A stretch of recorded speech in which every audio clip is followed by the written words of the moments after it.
Hey guys, BJ the Brave here, back with another deck guide for you, and today I'm bringing you my first of the Necron builds since the patch went live. And this one is it's an Orikan deck, and I was thinking about post-patch kind of like how to build Orikan and what the kind of like advantages were of Orikan over Imhotep and it's difficult because Orikan's got a really good power, right? Obviously, for those who don't know, Orikan's ability only costs 1 energy, the Master Chronomancer, and it basically allows him to choose a card from the deck and move it to the top. So it'll show you 3 random cards in your deck. So the first thing that this ability, I think this is a very powerful ability, but he's always felt a little bit homeless. He's had the kind of Scarab build that's been assigned to him, and that's really about it. But what I didn't want to do is an all-out Scarab build. So I thought about it and I thought, well, the thing that this seems to suit more than anything for me is like an Artifice deck. And the other advantage of the Master Chronomancer ability to me is that from a deck building perspective, I feel a lot more comfortable playing lots of one-offs rather than 2 copies of everything. Usually you play 2 copies of a card if you determine that it's good fit for the deck, because it means that there's more consistency that you'll actually draw 1 copy. It's not usually about drawing 2 copies, it's that it's more consistent, you'll draw 1. However, with the Master Chronomancer ability, you are much more able to manipulate your deck and see cards more frequently, and therefore that allows you to only play one-offs. So in a sense, Orikan can be like the kind of Swiss Army knife of the Necron build. And so if you're looking at this deck list and thinking, God, that's a lot of cards, BJ, it looks a bit weird.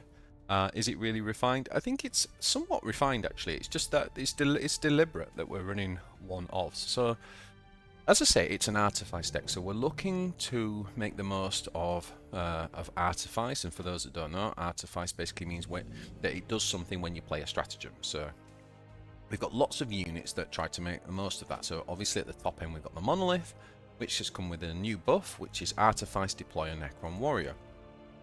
Now, the other thing to note that obviously the Master Chronomancer, Orikan's ability, only costs 1 energy, so it's a really cheap way of triggering Artifice.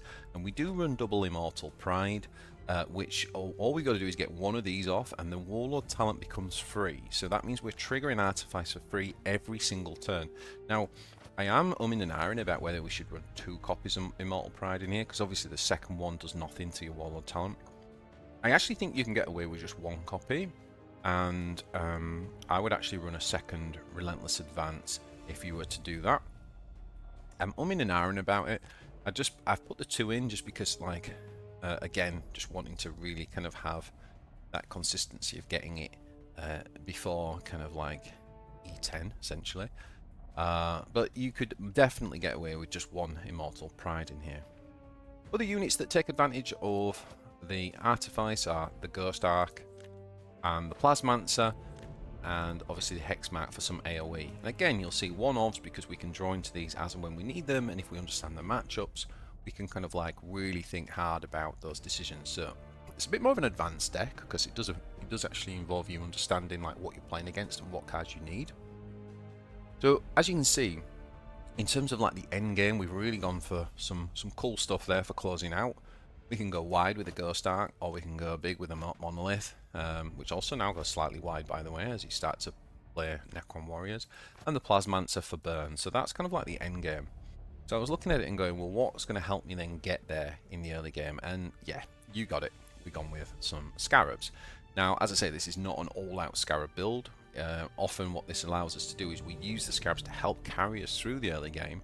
Our opponent can feel very clever and proud of themselves for clearing the Scarabs, whether it's AoE or whether we use like our self-destruction to kind of get a really final burst, and then we come at them with our second waves from our Ghost Arks and our Monoliths and our Plasmancers, and it's just all very overwhelming.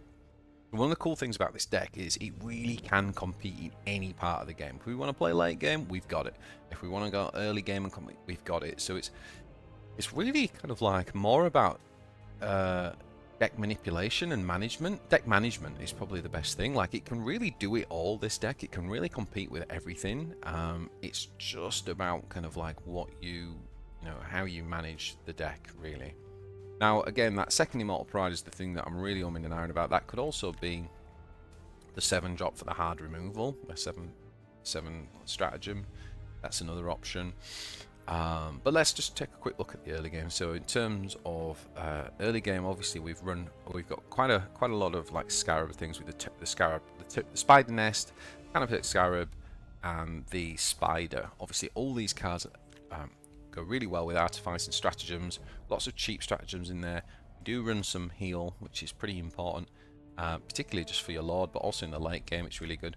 We run a single Protection Protocol, which is actually pretty good in this deck because we can stick that on the Monolith, giving us a massive Vanguard at the end. We can stick it on a Ghost Ark, we can stick it on a Plasmancer, we can stick it on a Hexmark Destroyer. So we can really use, where's it gone, Protection. We can really use the Protection Protocol as an actual Vanguard to kind of help us with health, as opposed to just using it to bring back a Remnant. Some of the standard kind of like cheaper 1-drops, as you'd expect to see, and the Hyperlogical Strategist is also very good because, again, being a Swiss Army knife, it allows us to kind of really determine like what do we need, and get the thing that's most fitting. I've thought very hard, and I was running some more early game tools like the Tomb Blade and Technomancers, but what I realised is that like they do take up spaces on the board, and in the late game, a lot of the stuff that we've got is not really, a lot of the powerful stuff's not really Remnant. Like the Plasmancer's not a Remnant, and the Monolith's not a Remnant, and the Ghost Ark's not a Remnant. Now, obviously, the warriors, the Necron warriors that come out of those are, but for me, it was like I actually don't really need to go too all out on the reanimate. It's not like a full-on reanimate deck, to be honest. It's much more about the artifice combos and synergies. So I've gone quite light on the early game units. I have gone with the Ophydian Destroyer because it is obviously, again, very synergistic with artifice, always being able to go into stealth, and it's got good trading stats early game. I'm quite happy with the early game, and you know, you might look at it and go, what do you mean you're not running Praetorian Guard, BJ? And it's like, yeah, but again, they can kill the Praetorian Guard. It just sits there then as a Remnant, taking up space. And actually, in the early game, we're really looking to get those Scarabs going, so that's why we don't run that. As I say, we've got self-destruction to kind of get a big burst finish around the middle game, and then we can just overwhelm them with our late game. So yeah, so that's the deck. So we're really in the mulligan. We're really looking for, obviously, the Scarabs to get going. So that's the main thing. We'll also keep, obviously, like a Tomb Blade and probably Extermination Protocol as well. All right, so let's just jump into a couple of game examples now. Okay. So the first example is against Uriel. So we're going to keep the Scarab and the Tomb Blade, both very good early game. Hyperlogical Strategist, we don't necessarily need to keep early. We're happy drawing into that. So.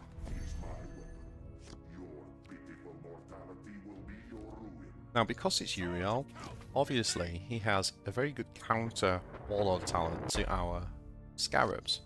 We have to kind of like try to think about the timing of the Scarabs, and they're never going to be as good against Uriel. So he drops the Sternguard Sergeant, so we really want to deal with that. So we're just going to play like our Tomb Blade. And with that buff, it does mean we have to attack as well from Orikan, the recent buff to 4 health.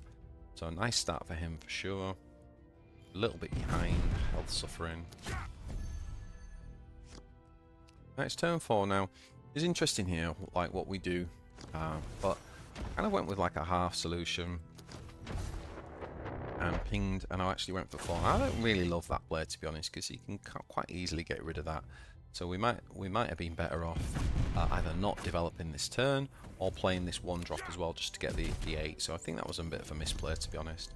But again, this deck is certainly not all about the Scarabs, which is what I like about it. The Scarabs have a role, but it's not a Scarab deck. So we can just switch game plan here, and we can go on to the Lychguard. He's going to go wide, uses his Tactical Insight to get extra Marines out. So this is the turn where we really want to get the Scarabs going. So we're going to clear the Impulsor with the Lychguard and the Lord. And then we're going to drop the Nest and play both of our 1-drops. and that should give us a nice full board. See how we can draw into the...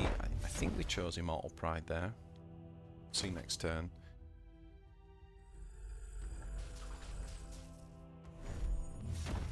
I'm pretty sure we chose Immortal Pride. And that's the beauty of the Master Chronomancer ability. You know, really treating the deck like a Swiss Army knife and being able to say, what do we need, what do we want this turn. So it does manage to build a Lychguard, and he's going to need to use this to clear it, because the last thing he wants is us resurrecting it. But that enables the Scarabs to survive, and he plays a somewhat desperate player there. God knows why he did that. I mean, that was a bit too desperate, if you ask me. One of the things that I really love about Immortal Pride in this deck, though, is that usually when you play this with like Imhotep or someone else, it's a real bad tempo loss. But when combined with Scarabs, you don't lose any tempo, because you can generate you 4 extra Scarabs, obviously, on the turn that you play it. So it's actually, in many ways, got like a really good synergy with the Scarabs in terms of the tempo. Obviously, the armor's useless on the Scarabs, so that's the downside. But in terms of like playing it and not losing tempo, something I realised there with Scarabs is actually pretty good. And again, he uses Uriel's ability to get rid of lots of Scarabs at once. It's a really potent ability.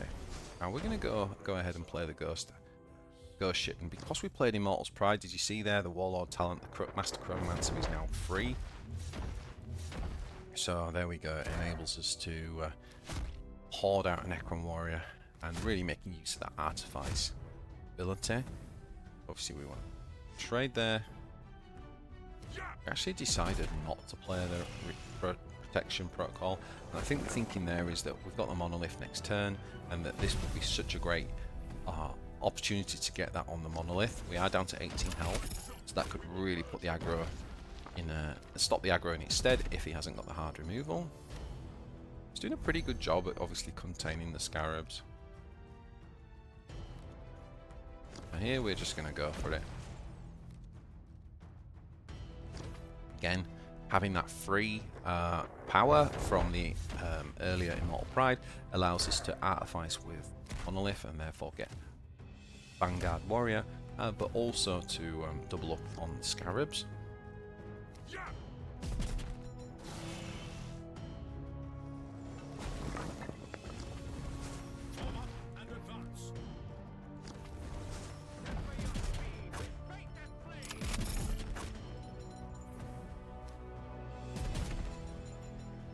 Interesting, so he doesn't actually bother killing all the Scarabs. But now you see we can actually just drop the Plasmancer, so that we trade off there nicely, drop the Plasmancer now, stick the Vanguard on the Monolith. No need to play the Particle Whip there because it wasn't really doing much for us really. The line of play we've chosen there, much better securing the board. And here we go, so relentless in the late game here. We've got we've got like a really full board.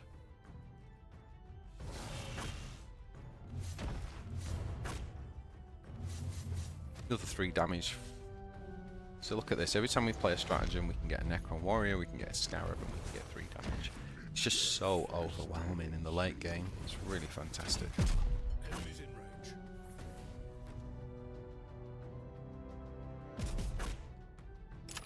So he gets the nice AoE off the Dreadnought. Definitely helps against that board.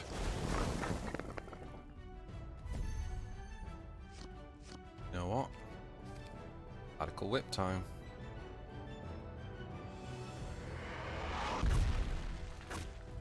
So that Dreadnought pretty nicely. Attack from the Plasmancer, and that's GG.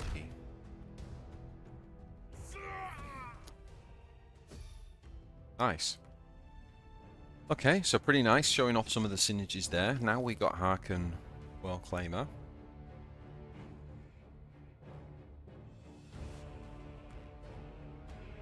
So Reconstitution's not good to keep, right? Because we haven't actually got anything in our graveyard at the start.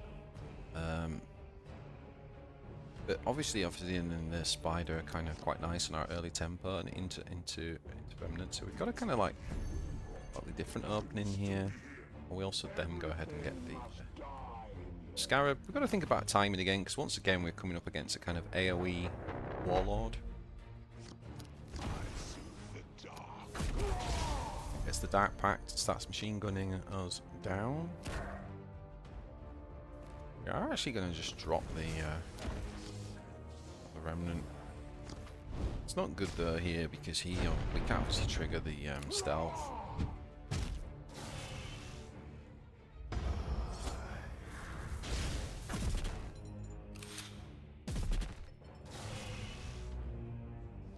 More of a distraction play, really.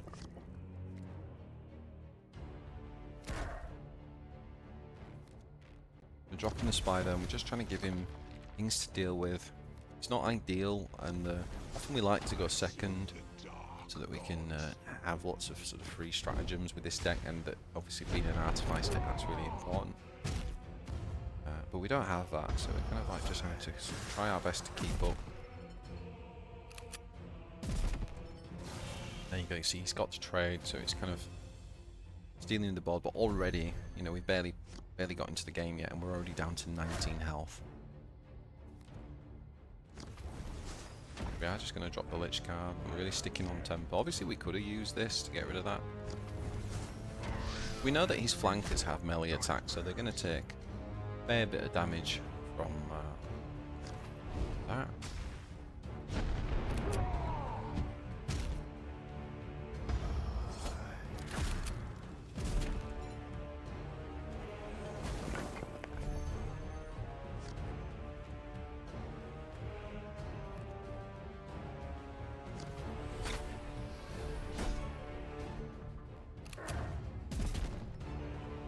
Interesting, we could have actually gone with the Scarab there, because we could have actually got double Artifice off and we would put 4 down. Maybe that was a play.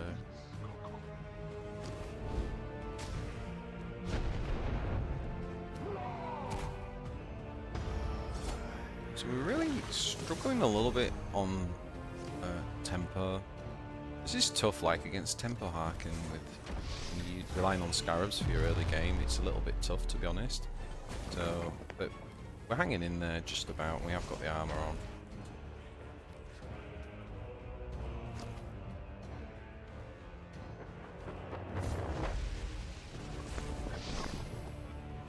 So you see we got this Tombblade Technomancer synergy, where we can just kind of keep recycling the Tombblade.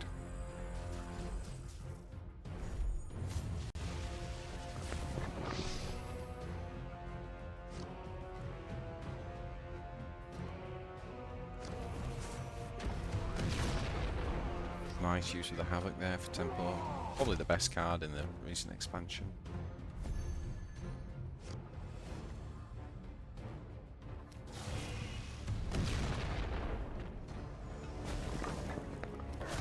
Trade just for 2 there, with obviously the 1 armor on.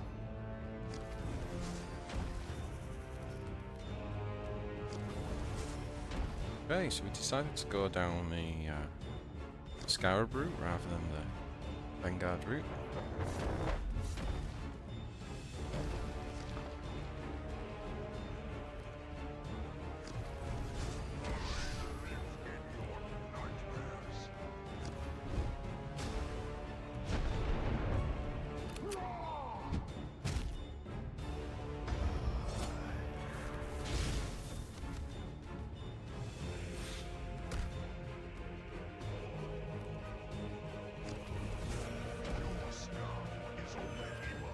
Things are looking a little bit desperate.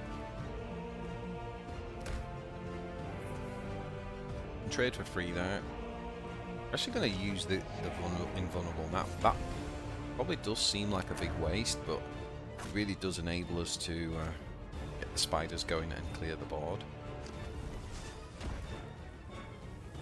So it's like sometimes you've got to use your cards like that. It's not the most efficient use of Curse, obviously.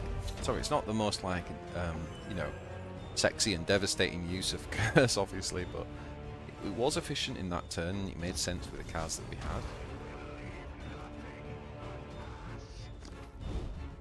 had. that decision could especially when we're in lower health, that could be a decision sometimes that like changes the matches.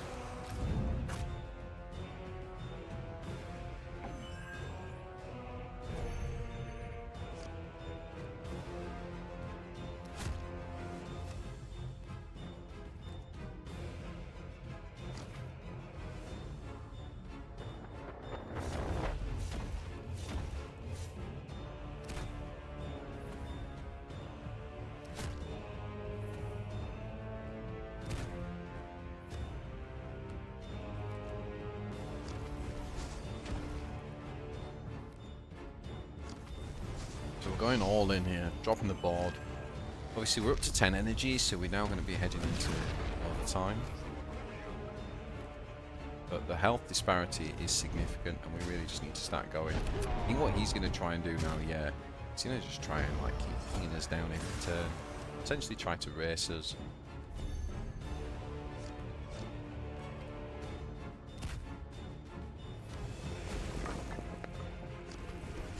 By dropping the Monolith this turn, means we obviously pull out Vanguard units.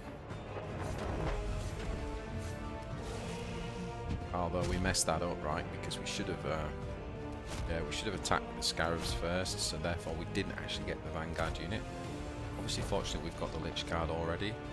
But slight ordering misplay there on our part for sure. What is good is that we brought this inside this so that the blast wouldn't hit Orikan.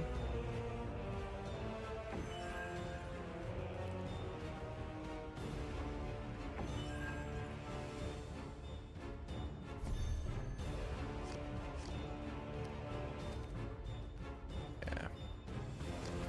Then we can just go ahead and whack him with a particle whip. Match, I guess it's like a Necron on Necron game, but different warlords. This one we're going to keep the Extermination Protocol.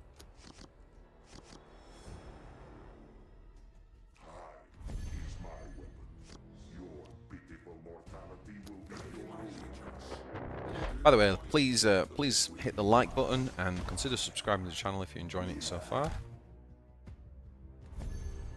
We're playing Orikan Artifice. Speaking of which, we go ahead and drop a Scarab here. Use our damage dealer to clear, which will give us 2 Scarabs, and then we can use our Warlord power, the Master Chronomancer. That should leave us with a grand total of 4. And I guess we picked up the Spyder as well. Yeah, nice. This card obviously a very, very good target now for an early reanimate.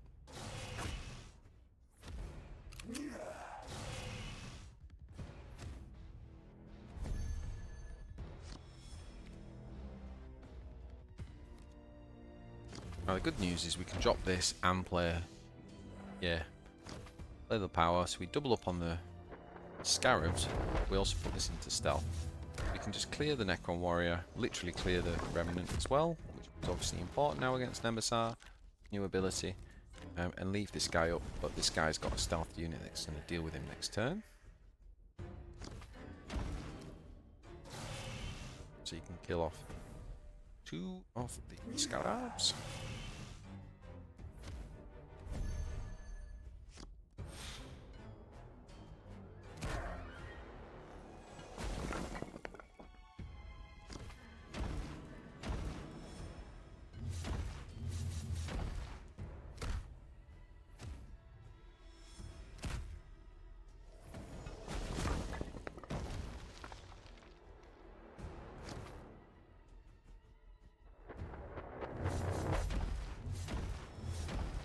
Okay.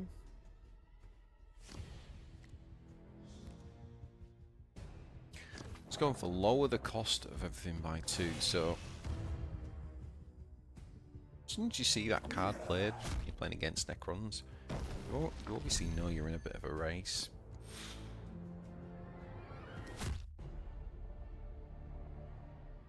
Okay. Annoyingly, and occasionally that does happen, where it kicks us out. Just have to kind of like Not really sure what drives that and why that happens. So let's just kind of catch us up. So we've just got to...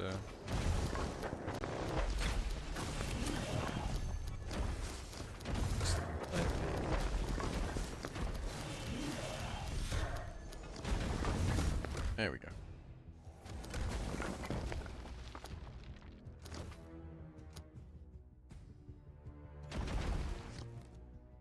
Yeah, so he played the Implacable. Now we're in a bit of a race.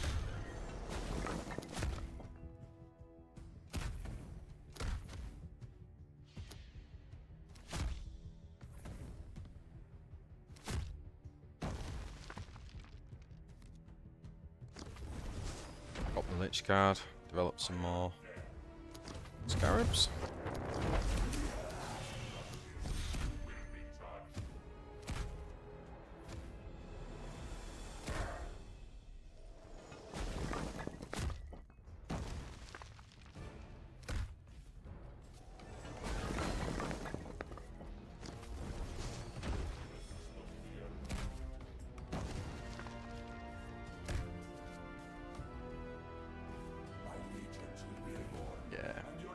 And so very quickly you can see that we can just kind of like overwhelm the board with this deck, and just kind of like tempo the tempo of the early game with the Scarabs, and especially if we get Lychguards down, he's got no answer, that can win you the game with this. But as you also saw, particularly in the Uriel match there, you know, we can kind of quickly get into that late game scenario where things like the Monolith, the Ghost Arks really come through, or the Plasmancer as well. So yeah, guys, that is my Orikan Artifice deck, and I actually think that this deck has a lot of potential, and it's a cool deck because it's like one that gives you choices every turn. You've got to really think about the Warlord talent and make sure you're drawing the right cards. I actually think it's got the power to kind of deal with many things. You might want to put some hard removal in there if you're coming up against like lots of really big units and you're struggling on that front. But, you know, if you've got a board full of Scarabs, you can often like chip away at big things anyway. So, yeah. Let me know in the comments what you think to this deck, if there's anything that you would change. And please like and subscribe. And remember, on the 8th of June now, we have got my... if we hit 1,000 subscribers, we're going to do a massive streamathon, 12-hour stream. Got loads of guests coming in there. We're going to do some, like... tournament matches, showcase matches, some card talk, all sorts of stuff planned, and lots of deck giveaways as well. So please like and subscribe, and I'll see you in the next one.